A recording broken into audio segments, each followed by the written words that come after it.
Bismillahirrahmanirrahim. Assalamualaikum warahmatullahi taala wabarakatuh. Dan salam sejahtera kepada peminat-peminat Kelantan Channel. Penyair Kelantan Channel. Pada hari ini kita bersiaran di dekat Bangunan Dewan Bahasa dan Pustaka.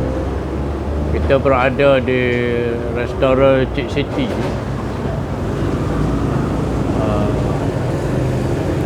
Restoran sate Cik Siti. Sebuah restoran yang terletak hampir-hampir di tengah-tengah bandar Kota Baru. Saya banyak bercakap mengenai novel-novel kita, mengenai karya-karya sastra kita, terutama dari segi isi, struktur dan bahasa. Mengenai apa yang saya nak tumpukan pada hari ini adalah aspek bahasa di dalam sastra kreatif kita. Namun aspek bahasa ni juga dia sangat berkait dengan isi cerita dan teknik itu sendiri, terutama struktur. Kerana bahasa ni adalah alat untuk menyampaikan isi dan untuk bercerita. Namun jika bahasa ini tidak menarik, tidak segar dan tidak kreatif, orang kata, jadi aspek isi dan teknik juga akan hancur. Saya perhatikan ramai pengarang-pengarang kita lebih kepada menggunakan bahasa yang agak formal dalam penulisan kreatif. Sedangkan kalau kita perhatikan ramai penulis-penulis hebat, mereka tidak begitu formal dalam menggunakan gaya bahasa, baik bahagian deskripsi maupun pada bahagian-bahagian dialog. Jadi itulah kita harap pengarang-pengarang ini cuba mencari misalnya perbandingan-perbandingan yang lebih segar, mencari pelambangan-pelambangan yang lebih baru, mengguna pengulangan-pengulangan dalam bercerita dengan menerapkan unsur-unsur irama, aliterasi, esonasi, walaupun menulis novel, walaupun tidak menulis puisi, walaupun tidak dalam puisi, tapi dalam novel sendiri, aspek-aspek ini saya dapati cukup menarik kita sebagai pembaca. Misalnya sebagai pembaca yang mencari nilai-nilai sastra dalam karya, kita bukan sangat nak mencari soal-soal isi, bukan nak tahu isi yang ditulis oleh pengarang, tapi kita melihat bagaimana misalnya falsafah hidup, ajaran-ajaran Islam dan sebagainya itu diterapkan kepada watak-watak. Kita mahu tahu bagaimana watak berfikir, bagaimana watak membuat bandingan tentang hidup. Misalnya Profesor Hasan Yaakob, dia membandingkan dalam puisi dia Aku Ingin ke Seberang dengan pelambangan-pelambangan sebuah perahu, persiapan sebuah perahu misalnya. Dan kita dapati walaupun cerita mengenai perahu ini sudah banyak ditulis, tetapi beliau menulis dari aspek-aspek lain, dari teknik-teknik lain, dan menggunakan diksi-diksi yang begitu akrab dengan masyarakat Melayu kita. Misalnya pemilihan kayu, kayu cengar, merbau dan sebagainya. Jadi saya sangat berharaplah penerbit-penerbit tidak terlalu menekankan bahasa formal dalam karya-karya penulis, tapi lebih menekankan kepada teknik baru yang lebih trending. Sebab itu kita perhatikan novel-novel popular, mereka lebih laku, lebih terjual, bukan kerana isinya bagus, tapi kerana penyampaian buku itu sendiri. Bukan sahaja cover yang menarik, tetapi dari segi susun atur, bab-bab novel itu sendiri yang begitu menarik, sehingga ia boleh terjual sampai 70,000 naskah dan sebagainya. Kenapa kita mahu karya-karya yang baik dan segar bahasa ni? Sebab kita nak pastikan novel-novel kita mempunyai nilai sastra yang tinggi, yang dapat dijual, yang tinggi nilai bahasa dia juga, di mana novel-novel ini dapat dijual dan diulang jual dengan begitu lumayan, sehingga memberi keuntungan kepada sastra itu sendiri, memberi faedah kepada sastra itu sendiri. Kalau buku itu tidak berkualiti, tidak diedit dengan betul, ia akan mengecewakan pembaca, baik pembaca biasa ataupun pembaca serius yang melihat aspek-aspek perbandingan yang begitu baik, aspek-aspek bahasa yang begitu segar. Misalnya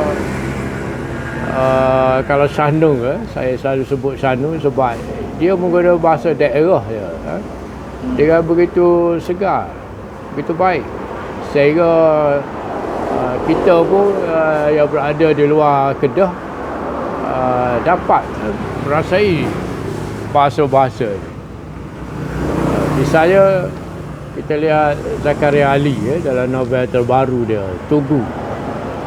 Bahasa dia bahasa biasa, tapi beliau banyak menggunakan kata dasar. Kata dasar, misalnya menulis, dia tak guna menulis, dia guna tulis saja.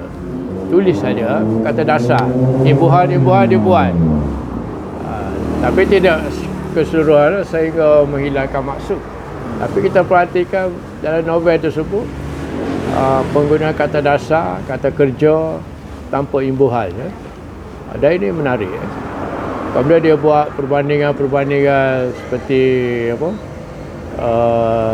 ketepatan, seperti denyut jantung. Ketepatan tepat seperti denyut jantung. Ini satu simile yang begitu baik. Dan di banyak tempat beliau tidak menggunakan ayat yang panjang, yang berjela-jela untuk menerangkan satu dua maksud saja. Jadi satu ayat yang pendek sudah cukup. Kadang-kadang satu perkataan saja diguna dalam perenggan dia. Itulah saya perhatikan perkara yang perlu difikirkan oleh penulis muda, penulis baru dan lama juga, mesti menitik beratkan aspek gaya bahasa. Sebab gaya bahasa itu sendiri dia mempunyai lapis-lapis makna yang disebut bersifat abstrak, bahasa yang konkret, bahasa yang ada dua makna, literal dan lateral. Bahasa yang ada dua makna, bahasa yang bermakna kamus dan bahasa simbolik yang mempunyai tujuan-tujuan tertentu oleh pengarang.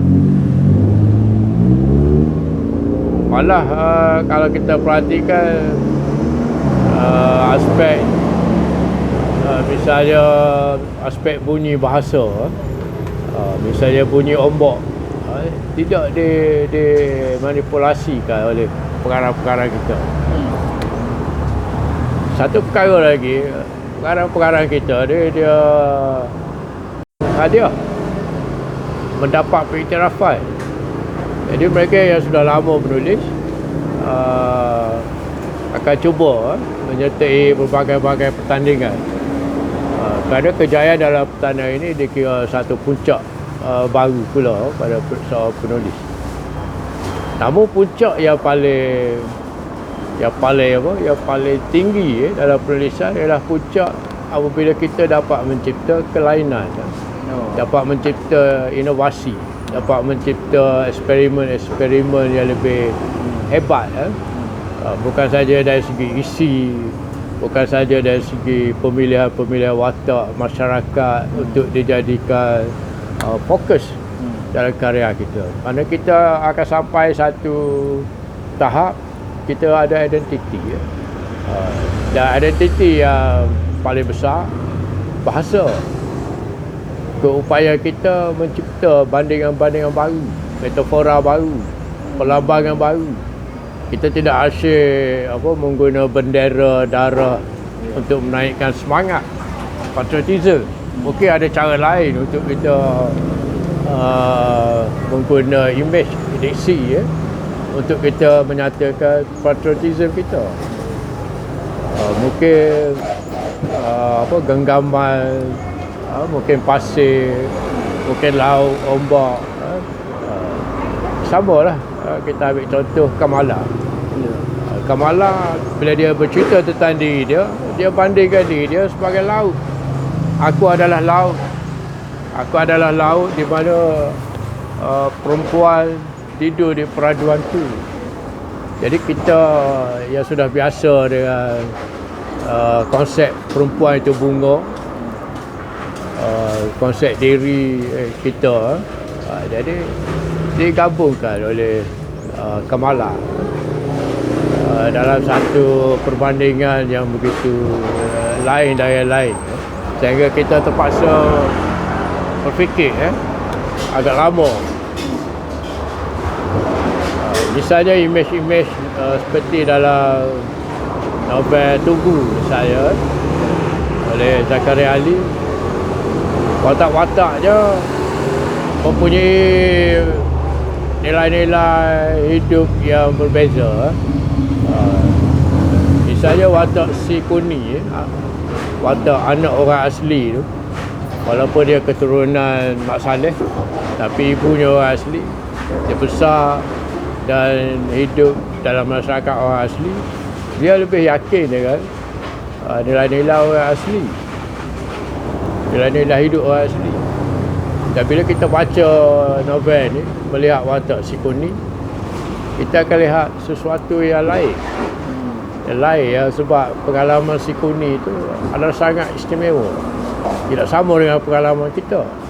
Jadi kalau kita menulis novel tentang pengalaman yang sudah biasa kita alami oleh orang Melayu, jadi saya rasa itu akan dari segi cerita, dari segi imej, dari segi bahasa dia akan sama lah. Akan sama. Sebab pengalaman ini sudah kita biasa lalui. Tapi pengalaman di dalam hutan, imej-imej di dalam hutan, bulu durian yang tumbuh di hutan, itu yang sukar kita faham. Sebab ia benda baru dan menceritakan tentang pembaharuan. Inilah yang dikatakan dalam teori sosiologi, kita melihat sesuatu benda sama ada dia bersifat continuity atau bersifat perubahan, change, continuity and change.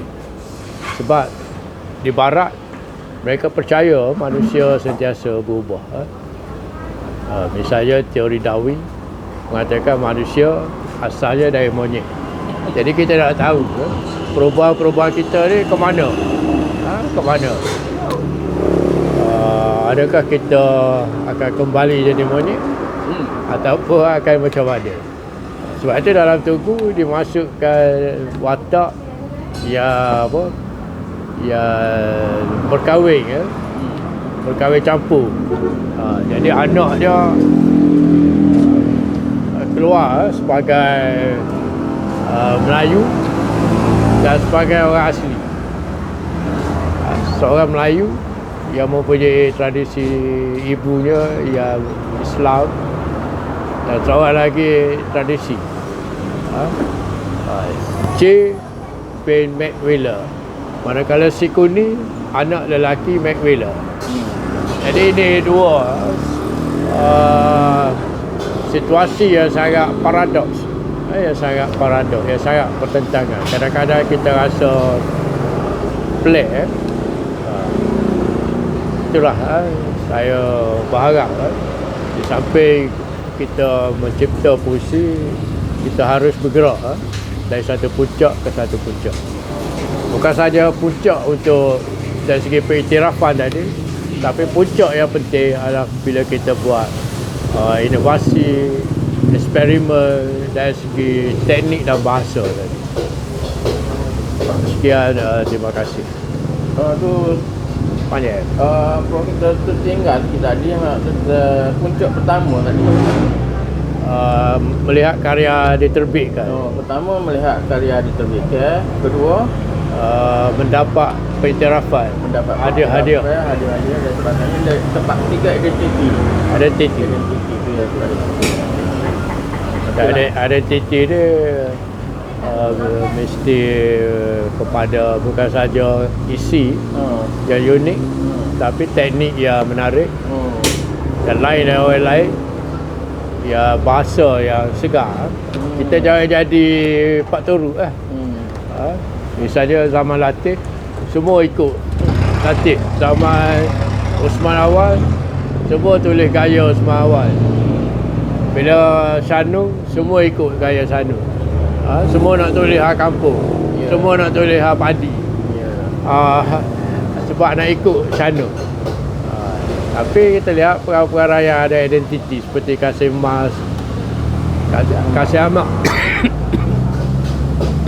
Bazin, dan yang lebih baru seperti Pian Habib. Dan mereka ni bukan saja ada identiti dari segi puisi, tapi juga dari segi pengucapannya. Bila mereka membaca puisi-puisi mereka di pentas, mereka mempunyai gaya yang lain, gaya lain. Dari gaya yang bersemangat, bertempur, kita balik pada gaya yang romantis, seperti gaya Profesor Hasim Awal, Hasim Yaakob, yang begitu lunak dari segi gaya. Walaupun dia ada maklumat banyak mengenai wayang kulit, yang kita tahu wayang kulit banyak bahagian-bahagian adegan peran yang perlu kasar. Itulah kita berharap sastra ni sentiasa segar, sentiasa mendapat tarikan pembaca, bukan kerana isinya saja. Sebab kalau orang nak cari maklumat, orang boleh cari dalam ensiklopedia dengan mudah. Tapi di dalam sastra ni kita boleh menimbulkan konflik-konflik. Konflik dalaman dan konflik luaran. Konflik mengenai persekitaran, alam, nature. Bila kita berada di hutan Belum, tak sama dengan kita berada di hutan di Kuala Kerai misalnya. Bila kita berdepan dengan harimau biasa, tak sama dengan kita berdepan dengan harimau putih. Tak sama. Sebab orang asli dia pernah nampak harimau putih. Dia anggap ini adalah harimau jadian, penunggu, pelik. Padahal harimau itu ialah harimau albino. Albino saja. Tapi bagi masyarakat orang asli,